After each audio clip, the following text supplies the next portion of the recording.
নমস্কার বন্ধুরা, আজ আবারও নিয়ে চলে এসেছি একটা খাবারের ভিডিও। দেখুন খাবারে কী ছিল আজকে।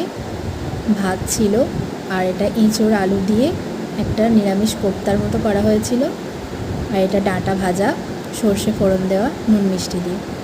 আর এটা ছিল এঁচোড়ের পাতলা ঝোল আলু দিয়ে।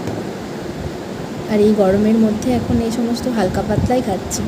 তা রোজ রোজ তো আর এক তরকারি ভাত খেতে ভালো লাগে না, তাই একটুখানি ভাজা, একটুখানি ডাঁটা। এখন তো ডাঁটা পাওয়াই যাচ্ছে সব সময়, তা ডাঁটাটা ম্যান্ডেটরি হয়ে গেছে এখন বাড়িতে। একটুখানি কোপ্তা দিয়ে খেয়ে নিয়েছি। এখন একটু আলু আর ঝোল দিয়ে আর একটু এঁচোড় দিয়ে মেখে খাবো। দেখুন একদম পাতলা ট্যালট্যালে ঝোল।